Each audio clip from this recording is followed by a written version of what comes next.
I'll tell you what, I found that to be a very frustrating watch. Because, yeah, the Heat didn't shoot great at all. They were only 27% from three.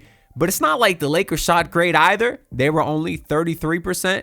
The difference is they have a guy by the name of Luka Doncic, who right now on FanDuel, the sponsor of today's video, you can get to win MVP at plus 450.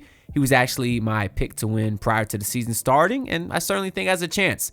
I just kind of figured this would be the year he'd finally break through. He's got the LA aura surrounding him, and you know all the national media and the voters love everything Los Angeles Lakers. And I also finished there's no LeBron to start the season, so he'll get some more touches, and we're seeing him have a very strong start to the season. And he was fine today. He actually didn't look like he played as great as he has been, but still had a 29-point triple-double. That's what he does. He gets triple doubles and he argues and he goes like this every 5 seconds. He's also a reason I found this to be an annoying watch. Him and Marcus Smart. Because every 4 seconds, they got their stupid finger waving in the air. And like, Marcus Smart, okay, you always been annoying. I hate you. You're trying to chirp with Jaime Jaquez today. Who the hell are you, Marcus Smart? You won one fraudulent defensive player of the year because you were in Boston and you had that Boston aura, the other city that all the voters love to slob on.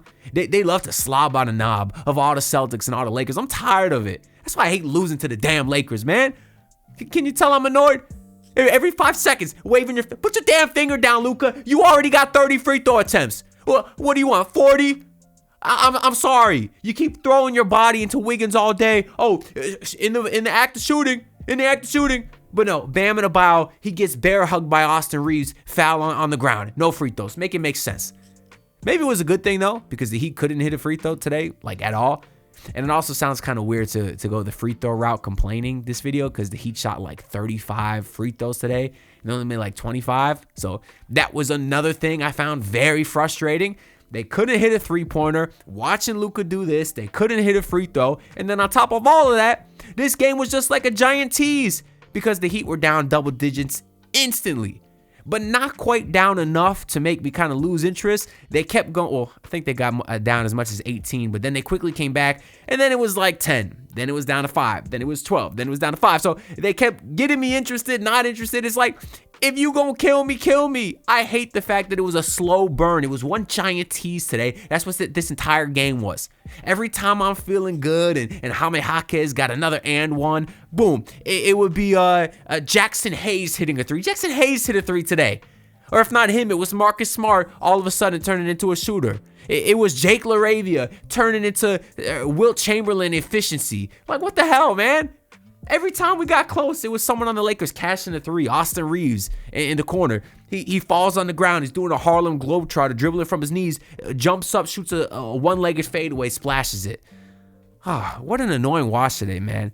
And on top of that, okay, I should give Jaime Jaquez some credit. He was very fun to watch. And in a game where everybody was a negative in terms of plus minus, Jaime actually was a positive. He was a +7. And if you watch the game, that kind of checks out. Those statistics actually passed the eyeball test, because I ain't never seen Jaime Jaquez act like that before. I ain't never seen that boy behave like he did tonight in front of his hometown, of course, growing up in Los Angeles and went to UCLA. So very fun game to watch from Jaime Jaquez. But outside of that, it was so annoying just all around. I don't even know where to begin for this game, really, because we'll go through the numbers here. Yeah, of course, the Heat had no Norman Powell. Makes sense. You know, he was questionable. You figure if they're going to play him one of the 2 games in the back-to-back, they'll play him tomorrow because they play the Lakers. So he might want to try to go off since the Clippers didn't want to pay him. So I do hope that Norm is a little bit healthy enough that he can play tomorrow. And I know that's where people are going to go to today, because, of course, you had no Norman again. The Heat couldn't shoot. They say, hey, things will be different, you know, if you get your shooters back, get him and Tyler Hero back. But it's like, what good is bringing the shooting back if you're still giving up 130 points every night? The Heat gave up 77 first half points tonight. Tyler Hero and Norman Powell are not going to fix that. Now, I don't want to make it just seem like it is that simple, because I actually think they could help a little bit, because I did notice a lot of the points the Lakers had in the first half is because the Heat were just bricking threes. It was leading to long rebounds and transition buckets for the Lakers. So obviously, if you could hit some more shots, it'll kind of slow down the pace of the Lakers a little bit as well. And then also, there was a few times where, you know, as good as Jaime Jaquez was offensively tonight, he did have the Jake LaRavia assignment, So even though Jaime had 31, what good is that if Jake LaRavia had 25? And a lot of those I noticed was kind of on Jaime Jaquez, just kind of standing around. Even LaRavia had a couple of rebounds. And I'm watching Jaime on the replays, and he's just kind of standing there. He's not boxing out. But it's like part of me doesn't really want to blame Jaime because he was tasked to do so much offensively today. He was a little tired defensively. I can't blame him, So maybe if he did have some help out there, if he had Tyler and Norman, he wouldn't be asked to do so much offensively, and maybe he could be a little bit more better defensively. At least I hope so, right? Because his 31 points today, they were not easy. He put his body on the line to get to the free throw line a lot. He was sprinting coast to coast nonstop. He was playing with one pace all day, and that's very taxing on the body. So I don't necessarily blame him for being tired, but the shooters aren't going to fix everything. The defense on this team is not very good right now. And more so, I think it's more so even just a personnel thing, because you had almost no size to begin with, because the Heat gave up a lot of offensive rebounds today as well. Actually, the Heat, I believe they had one more offensive rebound than the Lakers. The Heat had 9. The Lakers had 8. But that number is a little bit fluky too, because there were several times the Heat couldn't corral a defensive rebound. It would go out of bounds, and the Lakers would retain possession. So although it doesn't count as an offensive rebound for the Lakers, they still got that extra possession. So you more so got to look at that sort of thing than just looking at the box score. But you had no size to begin with, so you knew you were going to give up a lot of offensive rebounds this year. But the one size that you were hoping would rely on the rebound, it was Khalil Ware. And he stinks. He was terrible today. He was played early, only played like 1 minute in the second quarter, didn't even start the second half, and played like a 4 or 5 minute stretch in the fourth quarter where the Heat went on a little bit of a run. But overall, he just looks lost defensively. And for every nice block he has, he leaves a guy open in the corner because he can't rotate. People are going to look at he caught a nice lob today.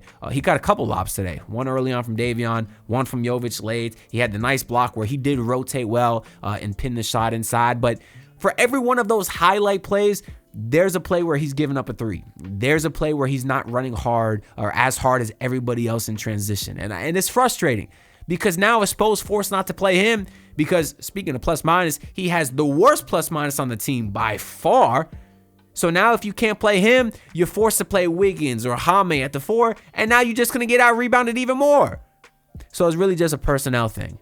You don't have enough scorers, so your guys like Jaime Jaquez are getting their body is getting too taxed, right? And then Bam Adebayo, now he's forced to do so much defensively. He's out there guarding Luka. He didn't really have a huge offensive role today.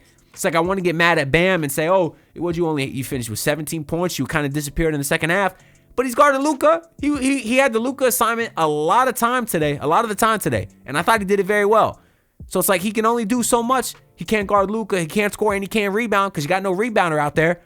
Because if Ware's not playing, your only other size on the team is Nikola Jovic, and he stinks. He was awful for 80% of the game today, outside of one stretch in the fourth quarter where he made a couple nice plays in a row, which we'll get into. But those plays followed some really poor play from Jovic. So it's like it was still a net negative. It's just a bit funny when you think about this season compared to last, where last season, I really like what I saw from Jovic and Ware, and Jaime's the guy who kind of stunk up the joint. And this season is the complete opposite. Jaime looks sensational, and Jovic and Ware are sort of being liabilities out there. I would go as far as to say they're being liabilities. I really would. And that's disappointing. Who would have thought? Last year we're talking, which young guy has the most trade value, and people would say maybe Jovic, maybe Ware, and then someone would say, what about Jaime? And we would laugh.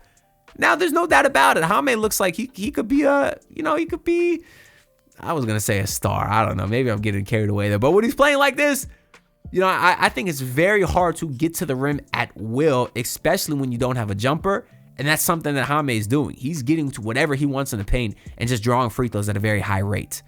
But let's get into the game a little bit here. So outside of no Norman, it was announced earlier that the Lakers would be without DeAndre Ayton. And so Jackson Hayes would start. I was mad because I think Ayton is a bum. Softest player in the league. Well, I think Jackson Hayes is a bit of a bum too, but I knew he's a bit of a better rebounder. He'd kill the Heat a little bit more, and that's exactly what we would see. The Lakers would go up 10 early. Jackson Hayes was doing whatever he wanted, cooking Khalil Ware. I almost threw one of my kittens at the TV when he hit a 3. Just kidding, I wouldn't have did that. But the kids, they would have liked it. They're getting so crazy now. They clawing out my leg and stuff, and I'm like, I'm not in the mood, man. Jackson Hayes out here hitting threes, man. Y'all go play with each other. I'm not in the mood to play. I'm sitting here watching my Heat get cooked by Jackson Hayes. It's depressing, man. Anyways, and then Spo would finally sub out Khalil Ware pretty early. Kind of had a recollection. No, that's not the right word. I don't know. Kind of had a realization, I guess, that Ware probably wouldn't be coming back for quite a long time because of that very poor first stint. That would end up being the case. But either way, it's not like things got better because as soon as Ware subbed out, Jackson Hayes immediately got a dunk over Jaime Jaquez because now you're too small.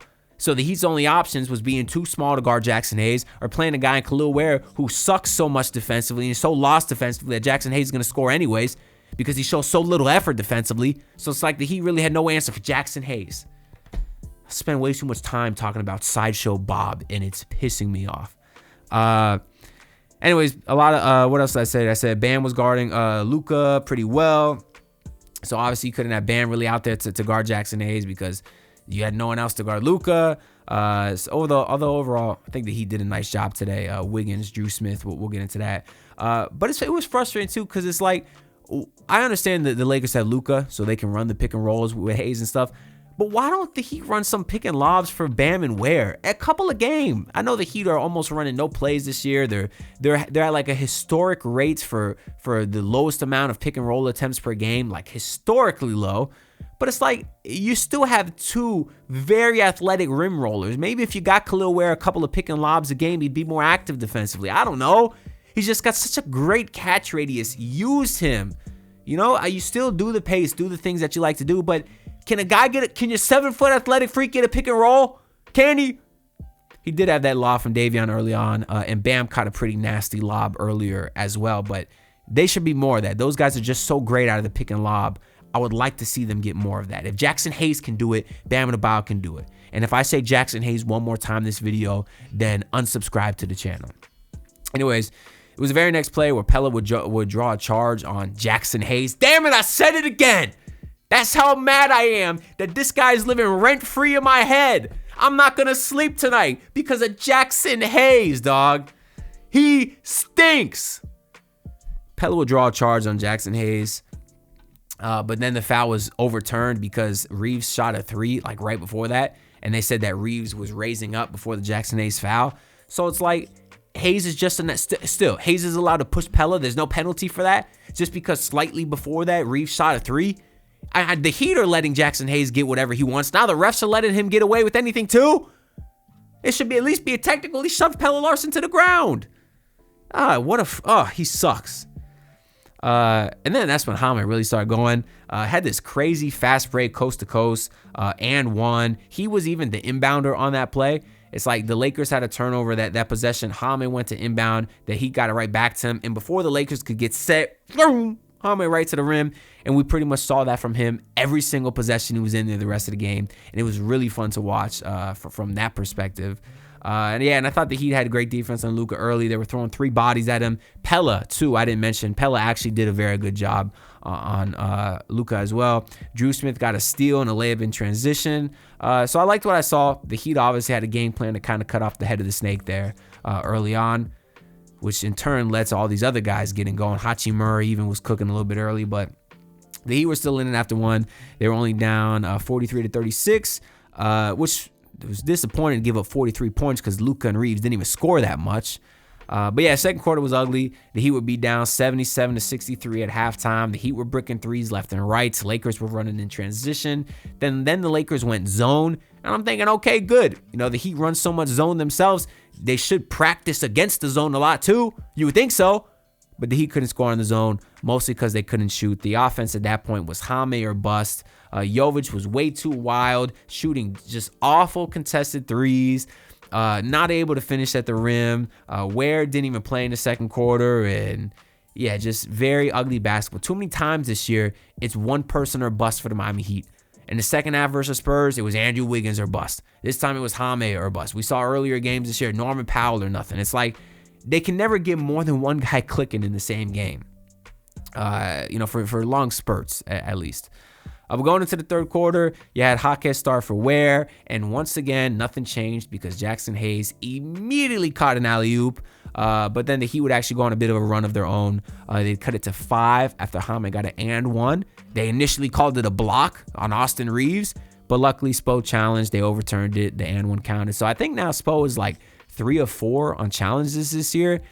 I don't even know if he called 4 challenges last year combined. So nice to see Spo being a little bit more active in that regard, trusting his players when they go like this, because they don't do this every play like Luka. So when they do this, it means challenges. And I'm glad that Spo is listening to them. What else do we got here? And then that's when the Heat they weren't able to get rebounds. Lakers lead would balloon up to double digits. Ware would check in with a minute to go. And then the Heat would go on an 8-0 run. Not mostly because of Khalil Ware. I mean, Drew Smith had some nice plays in there, hit a 3. Beautiful slow step. He does this little 1, 2, hangs in the air, lets the defense fly past him. Good stuff from Drew Smith. But luckily, the Heat didn't let the lead get too crazy. They were only down 4 going into the fourth quarter. And then that quarter started with the nice Ware block inside. And then Jaime had a nasty putback dunk, 2 hands after a Fontecchio miss, which there was a lot of those today. My goodness. Mamma mia, that boy was not spicy today. But then the Heat would get a stop. They'd be down 2 with the ball and a chance to take the lead. And Nikola Jovic jumps in the air and then jumps down. He tries to throw the ball away before he lands. One of the dumbest turnovers I ever seen. He is so bad in the half court. He's so sloppy, so wild. And I think he just needs to slow down a little bit, buddy. Just a teeny bit. I'm trying not to get too mad at you, Jovic, because you suck today. But I believe in you. I have to, because you already signed up for a $15 million a year extension, which, we have no choice but to believe in you now. And yeah, it's just way too sloppy overall today. Was not good. Luckily, he did bounce back slightly. That's when he had a nice layup the next possession. Then he had the beautiful lob to Ware. JJ Redick was going crazy, stormed out on the court, called timeouts. And then, I guess that timeout from Redick worked because Fontecchio would airball a 3. Jovic would now force another bad 3. Then Marcus Smart would hit a 3. Spo would call timeout. Jaime and Smart were chirping back and forth, which I liked. I like seeing Jaime get a little bit animated. You never really see much of that. They'd actually call a technical on Marcus Smart, and then Fontecchio would miss the free throw.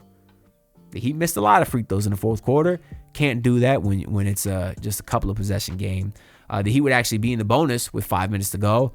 Wouldn't matter because they couldn't hit a free throw, still couldn't get stops, nor could they get a rebound. So we'll look through the box score real quick here. Wiggins, I thought, was very solid, 2 defensively, 15 and 9 for him. Bam Adebayo, 17 points, 8 rebounds, 5 assists, 3 steals, and a block. 6 of 11 from the field, 1 of 5 from 3, so didn't shoot the ball great, but overall he was efficient. It's just I don't like the 11 shots for him.